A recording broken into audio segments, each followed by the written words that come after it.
Chegamos ao penúltimo capítulo da carta de 1 Coríntios. O capítulo 15 fala sobre a ressurreição de Cristo. Diz assim a partir do versículo 1: Irmãos, venho lembrar-lhes do evangelho que anunciei a vocês, o qual vocês receberam e no qual continuam firmes. Por meio dele vocês também são salvos, se retiverem a palavra, assim tal como a preguei a vocês, a menos que tenham crido em vão. Antes de tudo, entreguei a vocês o que também recebi, que Cristo morreu pelos nossos pecados, segundo as Escrituras, e que foi sepultado e ressuscitou ao terceiro dia, segundo as Escrituras. E apareceu a Cefas e depois aos 12. Depois foi visto por mais de 500 irmãos de uma só vez, dos quais a maioria ainda vive, porém alguns já dormem. Depois foi visto por Tiago e mais tarde por todos os apóstolos. Por último, depois de todos, foi visto também por mim, como por um nascido fora de tempo.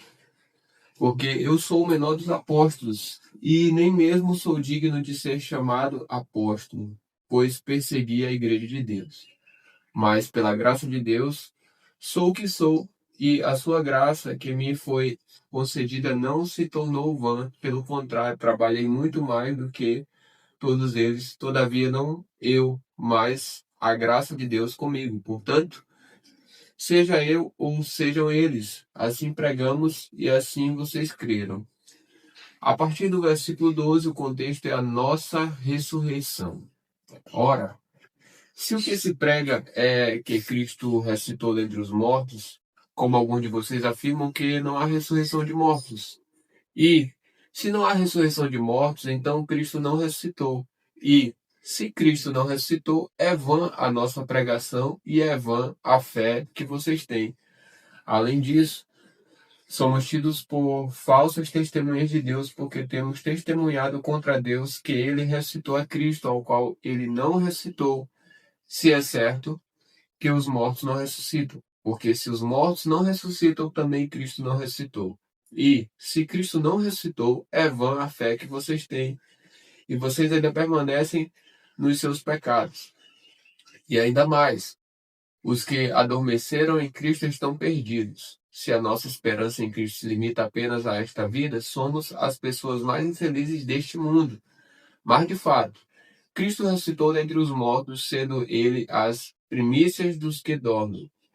Visto que a morte veio por um homem, também por um homem veio a ressurreição dos mortos. Porque, assim como em Adão todos morrem, assim também todos serão vivificados em Cristo. Cada um, porém, na sua ordem. Cristo, as primícias, depois os que são de Cristo na sua vinda. E então virá o fim, quando ele entregar o reino ao Deus e Pai, quando houver destruído todo o principado, bem como toda a potestade e poder, porque é necessário que ele reine até que venha posto todos os inimigos debaixo de seus pés. O último inimigo a ser destruído é a morte, porque ele sujeitou todas as coisas debaixo de seus pés. E quando diz que todas as coisas lhe são sujeitas, certamente exclui aquele que tudo lhe sujeitou. Quando, porém, todas as coisas lhe estiverem sujeitas, então o próprio Filho também se sujeitará àquele que as coisas lhe sujeitou, para que Deus seja tudo em todos. De outra maneira, que farão os que se batizam por causa dos mortos? Se de fato os mortos não ressuscitam, por que se batizam por causa deles? E porque também nós nos expomos a perigos a toda hora. Dia após dia morro. Eu afirmo isso, irmãos, pelo orgulho que tenho de vocês em Cristo Jesus nosso Senhor. Se, como homem, lutei em Éfeso contra feras, qual foi o meu proveito? Se os mortos não ressuscitam, comamos e bebamos, porque amanhã morreremos. Não se enganem, as más companhias corrompem os bons costumes. Voltem à sobriedade, como convém, e não pequem, porque alguns ainda não têm conhecimento de Deus. Digo isto para vergonha de vocês. A partir do versículo 35, o contexto é a ressurreição do corpo. Mas alguém dirá: como é que os mortos ressuscitam? E com que corpo virão. Insensato! O que você semeia não nasce se primeiro não morrer. O que semeia, você não semeia o corpo que há de ser, mas o simples grão, como de trigo ou de qualquer outra semente. Mas Deus lhe dá o corpo como ele quer dar, e a cada uma das sementes dá o seu corpo apropriado. Nem toda a carne é a mesma, porém uma é a carne dos seres humanos, outra a dos animais, outra a das aves e outra a dos peixes. Também há corpos celestiais e corpos terrestres. E sem dúvida, uma é a glória dos celestiais e outra a dos terrestres. Uma é a glória do sol, outra a glória da lua, e outra das estrelas, porque até entre estrela e estrela há diferenças de glória. Pois assim também é a ressurreição dos mortos. Semeia-se o corpo na corrupção, ressuscita na incorrupção. Semeia-se em desonra, ressuscita em glória. Semeia-se em fraqueza, ressuscita em poder. Semeia-se corpo natural, ressuscita corpo espiritual. Se há corpo natural, há também corpo espiritual. Pois assim está escrito: o primeiro homem, Adão, se tornou um ser vivente, mas o último Adão é espírito vivificante. O que vem primeiro não é espiritual, e sim o natural. Depois vem o espiritual. O primeiro homem, formado do pó da terra, é terreno. O segundo homem é do céu. Como foi o homem terreno, assim também são os demais que são feitos do pó da terra. E como há o homem celestial, assim também são os celestiais. E assim como trouxemos a imagem do homem terreno, traremos também a imagem do homem celestial. Com isto quero dizer, irmãos, que a carne e o sangue não podem herdar o reino de Deus, nem a corrupção herdar a incorrupção. Eis que vou lhes revelar um mistério. Nem todos dormiremos, mas todos seremos transformados. No momento, no abrir e fechar de olhos, ao ressoar da última trombeta, a trombeta soará. Os mortos ressuscitarão incorruptíveis e nós seremos transformados. Porque é necessário que este corpo corruptível se revista da incorruptibilidade e que o corpo mortal se revista da imortalidade. E, quando este corpo corruptível se revestir de incorruptibilidade e o que é mortal se revestir de imortalidade, então se cumprirá a palavra que está escrita: tragada foi a morte pela vitória. Onde está a morte a sua vitória? Onde está a morte o seu aguilhão? O aguilhão da morte é o pecado, e a força do pecado é a lei. Graças a Deus que nos dá a vitória por meio de nosso Senhor Jesus Cristo. Portanto, meus amados irmãos, sejam firmes, inabaláveis e sempre abundantes na obra do Senhor, sabendo que, no Senhor, o trabalho de vocês não é vão. Chegamos ao último capítulo de 1 Coríntios. O contexto dele começa com a oferta para os cristãos da Judéia. Quanto à coleta para os santos, façam também vocês como ordenei às igrejas da Galácia. No primeiro dia da semana, cada um de vocês separe uma quantia conforme a sua prosperidade e vá juntando, para que não seja necessário fazer coletas quando eu for. E, quando eu tiver chegado, enviarei com cartas aqueles que vocês aprovarem para que levem a oferta de vocês a Jerusalém. Se for conveniente, que eu também vá, eles irão comigo. A partir do versículo 5, o contexto é os planos de Paulo. Irei visitar vocês por ocasião da minha passagem pela Macedônia, porque devo passar pela Macedônia. E bem pode ser que eu me demore, ou mesmo passe o inverno com vocês, para que vocês me encaminhem nas viagens que eu tenha de fazer. Porque não quero agora ver vocês apenas de passagem, pois espero permanecer algum tempo com vocês, se o Senhor o permitir. Mas ficarei em Éfeso até o Pentecostes, porque uma porta grande e oportuna para o trabalho se abriu para mim, e há muitos adversários. E se Timóteo for, façam tudo para que não tenha nada a temer enquanto estiver entre vocês, porque trabalha na obra do Senhor, como também eu. Portanto, que ninguém o despreze, Ajudem-no a continuar a viagem em paz para que venha até aqui, visto que o espero com os irmãos. Quanto ao irmão Apolo, muito lhe tenho recomendado que fosse visitar vocês em companhia dos irmãos, mas ele não quis de jeito nenhum ir agora. Irá, porém, quando tiver oportunidade. E aí, a partir do versículo 13, são os conselhos finais. Fiquem alertas, permaneçam firmes na fé, mostrem coragem, sejam fortes, façam todas as coisas com amor.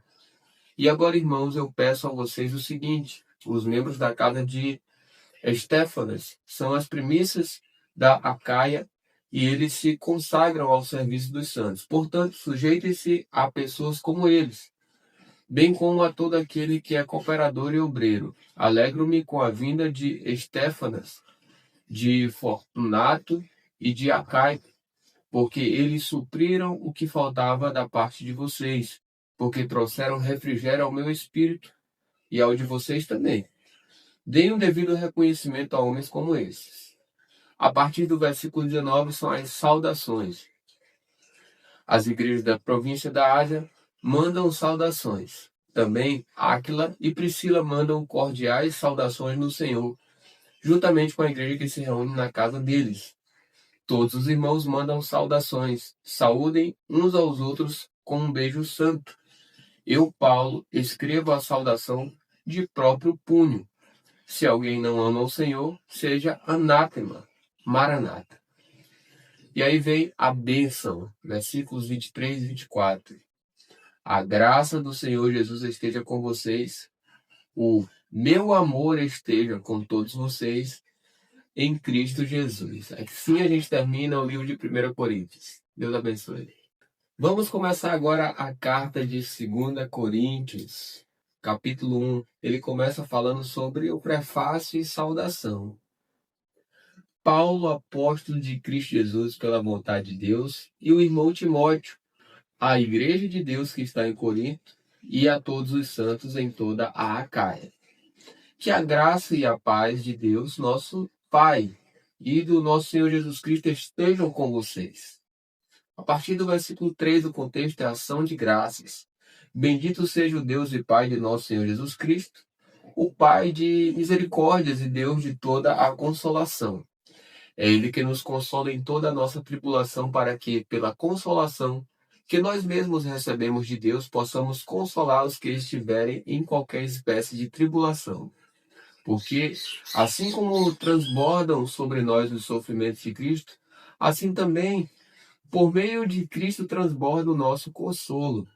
Se somos atribulados, é para o consolo e a salvação de vocês. Se somos consolados, é também para o consolo de vocês. Esse consolo se torna eficaz na medida em que vocês suportam com paciência os mesmos sofrimentos que nós também suportamos. A nossa esperança em relação a vocês é sólida, sabendo que, assim como vocês são participantes dos sofrimentos, assim também serão participantes da consolação. Porque não queremos, irmãos, que vocês fiquem sem saber que tipo de tribulação nos sobreveio na província da Ásia. Foi algo acima das nossas forças, a ponto de perdermos a esperança até da própria vida. De fato, tivemos em nós mesmos a sentença de morte, para que não confiássemos em nós mesmos, e sim no Deus que ressuscita os mortos, o qual nos livrou e ainda livrará de tão grande morte. Nele temos esperado que ainda continuará a nos livrar, enquanto vocês nos ajudam com orações a nosso favor, para que por muitos sejam dadas graças a Deus a nosso respeito, pelo benefício que nos foi concedido por meio da súplica de muitos. A partir do versículo 12, o contexto é a sinceridade de Paulo. Porque a nossa glória é esta, o testemunho da nossa consciência de que, com simplicidade e sinceridade de Deus, não com sabedoria humana, mas na graça divina, temos vivido no mundo, especialmente em relação a vocês. Porque nenhuma outra coisa escrevemos para vocês a não ser aquilo que vocês leem e entendem. E espero que vocês entendam completamente. Como também já nos entenderam em parte, que seremos a glória de vocês, assim como vocês também serão a nossa glória no dia de Jesus, nosso Senhor. A partir do versículo 15, o contexto é Paulo explica a sua demora em ir a Corinto. Com esta confiança, eu queria primeiro ir encontrar-me com vocês para que tivessem um segundo benefício. Queria, ao passar por aí, dirigir-me à Macedônia e da Macedônia voltar a encontrar-me com vocês, sendo então encaminhado por vocês para a Judéia. Ora, ao querer isso, será que agir com leviandade? Ou, ao tomar decisões, será que decido segundo a carne, de modo que haja em mim simultaneamente o sim, sim e o não, não? Mas, como Deus é fiel à nossa palavra dirigida a vocês, não é sim e não. Porque o Filho de Deus, Jesus Cristo, que foi anunciado entre vocês por nós, isto é, por mim, Silvano e Timóteo, não foi sim e não. Pelo contrário, nele sempre houve o sim. Porque todas as promessas de Deus têm nele o sim. Por isso, também por meio dele se diz o amém, para a glória de Deus por meio de nós. Mas aquele que nos confirma juntamente com vocês em Cristo e que nos ungiu é Deus, que também pôs o seu selo em nós e nos deu o penhor do Espírito em nosso coração. Eu, porém, por minha vida tomo Deus por testemunha de que foi para poupar vocês que ainda não voltei a Corinto. Não que tenhamos domínio sobre a fé que vocês têm, mas porque somos cooperadores da alegria de vocês, porque pela fé vocês estão firmes. Começando agora o capítulo 2 de 2 Coríntios, a partir do versículo 1, diz assim: porque decidi por mim mesmo o seguinte: não voltar a me encontrar com vocês em tristeza. Porque se eu entristeço vocês, quem me alegrará, senão aquele a quem tenho entristecido? E escrevi isso para que, quando eu for, não seja entristecido por aqueles que deveriam me alegrar, confiando em todos vocês de que a minha alegria é também a alegria de vocês. Porque eles escrevi no meio de muitos sofrimentos e angústia de coração, com muitas lágrimas, não para que vocês ficassem tristes, mas para que soubessem do amor que tenho por vocês. A partir do versículo 5, o contexto é o perdão para o arrependimento. Ora, se alguém causou tristeza, não fez a mim, mas para que eu não seja demasiadamente áspero, digo que, em parte, causou tristeza a todos vocês. Basta-lhe a punição imposta pela maioria. De modo que, agora, pelo contrário, vocês devem perdoar e consolar para que esse indivíduo não seja consumido por excessiva tristeza.